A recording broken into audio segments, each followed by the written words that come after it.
Canelo and Golovkin agreed to a particular split prior to May 5th this year. Contracts were signed, the money was completely agreed, it was done and dusted. The fight was going to happen. Then Canelo got popped for PEDs.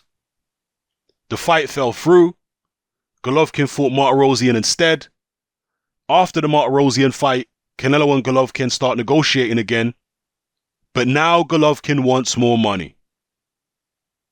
Now Golovkin is not willing to accept the money that he'd already agreed to prior to May 5th this year. Now he wants more. According to his promotional representative Tom Loeffler, the reason that he's now demanding more is because he was inconvenienced by the initial date of the rematch falling through, May 5th. And on top of that, when they looked at the numbers that the first fight did, they were great numbers. They were better numbers, apparently, than Canelo versus Miguel Cotto. But yet Cotto got a better split against Canelo than Golovkin did. So Team Golovkin are arguing we deserve a better split for those reasons. Well, I'm not here to tell you that Golovkin's team don't have a moral right to demand more money. Not at all. Yeah, they do have a moral right to demand more money under the circumstances. But at the end of the day, Canelo holds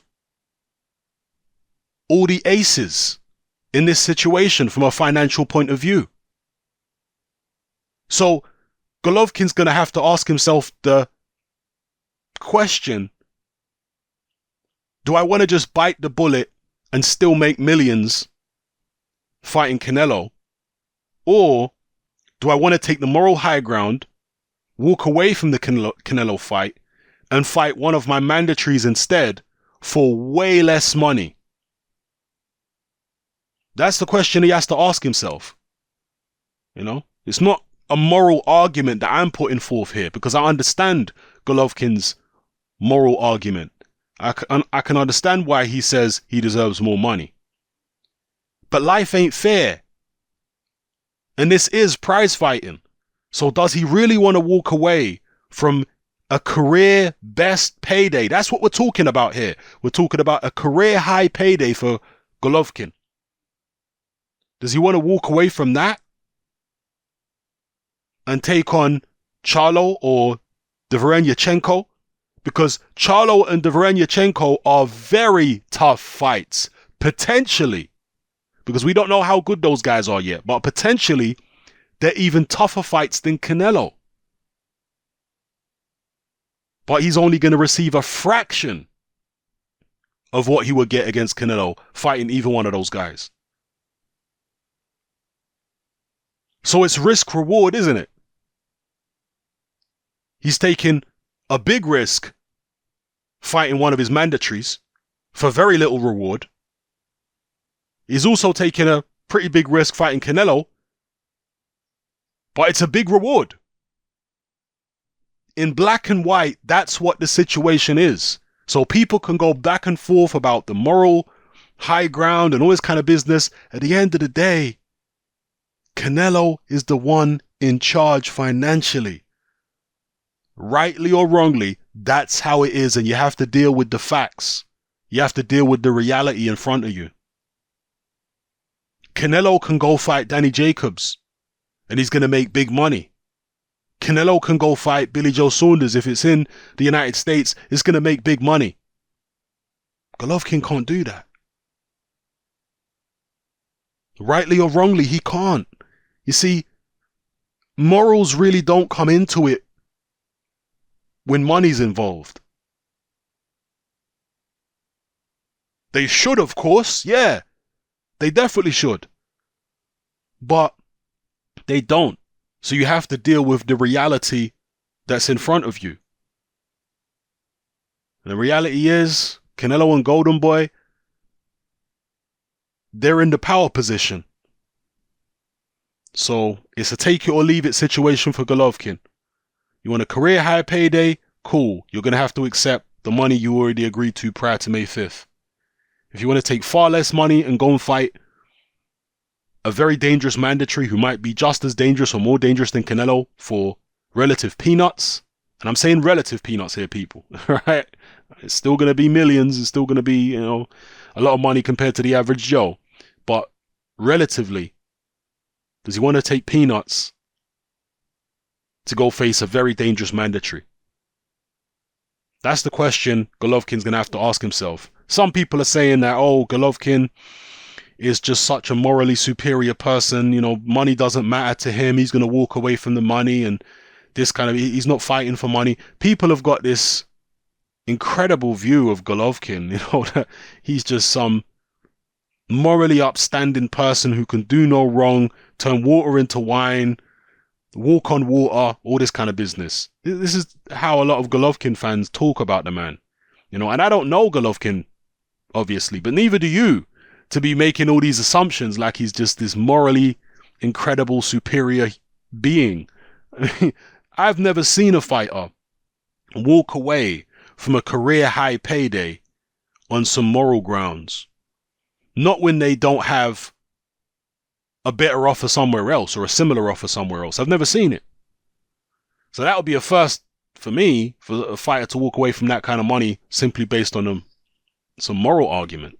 I've never seen that happen before, especially when a guy is 36 or 37 coming to the end of his career. This is the time when you're trying to cash in the most. This is when the hard work that you've been putting in for years really pays off. You start getting these bumper paydays. To be turning it down at this stage, and I know Golovkin's already rich. He's already got money. And I'm sure in Kazakhstan, the money he's made goes a very, very long way. But still, he could probably, make an extra third of what he's already made in his career, or maybe double it in this one fight. So I've never seen a fighter walk away from a situation like that unless they've got a similar payday elsewhere. Now, shout out to Jasper. He told me about this a few weeks ago. There are apparently whispers that Golovkin was interested in fighting Murata, who is a Japanese middleweight. He's the guy that fought, what's the guy's name? Hassan Ndam in Jikum. He fought him twice. And Murata apparently is a fairly big deal in Japan. And according to this rumor, I've got nothing to substantiate this, by the way. It's just a rumor. But according to the rumor, the Japanese were willing to pay Golovkin a very handsome sum to go fight Murata in Japan. Is that what Golovkin is looking at? I mean, he's got mandatories. So how would that be possible when he's got mandatories? That's the question I would ask if it's true. Maybe he fights a mandatory, gets past that, and he has this guaranteed big payday against Murata. Now, to those of us outside of Japan, when you look at someone like Murata, you'd think, how the hell can this guy be a cash cow? How the hell can this guy generate millions and millions? That sounds far-fetched. Well, Japanese currency is extremely strong, for one. And Japanese culture, or there's a certain element of Japanese culture which is extremely fanatical. And I don't mean this disrespectfully, all right? I mean it with the greatest of respect. But anyone who looks at Japanese culture, and I'm sure a lot of Japanese people will tell you themselves, they have a fanatical element within their culture where Japanese people almost have a propensity to be drawn into cult-like behavior. I'll give you an example. There was a rapper from London back in the 90s, I want to say early 2000s, called Funky DL. He was from Hackney. Now, Funky DL was not a rapper who had a particularly big following in the UK. He rapped in an American accent, and he basically modeled his whole flow and vibe and everything on Tribe Called Quest, the famous American rap crew. So he wasn't taking, no disrespect to the guy, he wasn't taking that seriously in the UK. But on his album covers, he had the Pink Panther, the cartoon, the Pink Panther, he had the Pink Panther on there on most of his album covers. And somehow, some way, this obscure rapper from East London started becoming popular in Japan. He could walk down the street in London and nobody knows who he is. But in Japan, he developed a cult-like following. And he was going out to Japan all the time, doing these shows, making lots of money. Bizarre. But that is something which often happens in Japan. Okay? So, Murata, to the wider world, who the hell is he? In Japan, he might have a certain following. In Japan, Golovkin might have a certain following. I don't know. This is just pure speculation here.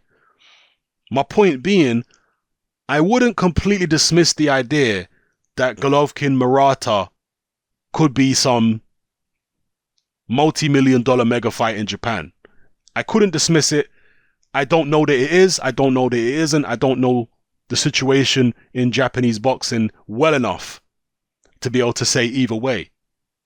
Maybe some of you guys know far more about the situation than I do. Maybe you could educate me on Murata and the situation with boxing in Japan. Is it a viable multi-million-dollar fight, having Murata fight Golovkin? Would they be willing to pay Golovkin more money to fight in Japan than Golovkin would get paid to fight Charlo or Dvorenyachenko in the United States? Would they be able to pay Golovkin anywhere near as much as he would get against Canelo? Again, I don't know. But what I do know is that Japan is a very rich country, a very strong economy, a very expensive place to live. So they've got money, obviously. But are they willing to spend it on that fight? I don't know. You guys tell me. So, just to sum up, Golovkin, yes, he's got the moral right to demand more money from Canelo, but Canelo ain't giving it to him. From a financial point of view, Golovkin needs Canelo far more than Canelo needs Golovkin. Canelo can go fight anybody and it's a pay-per-view. Golovkin can't go fight anybody and have it pay-per-view. He's not a pay-per-view fighter by himself. Canelo is. So even though you might not like it from a moral point of view, that's the reality. So Golovkin's going to have to make a decision. Do you want to turn down this career high payday on some moral grounds, or you want to go take on a mandatory which may be just as tough or tougher for a fraction of the money? We'll see what he does. Let me know how you feel in the comment section below, people. It's Hatman, I'm out.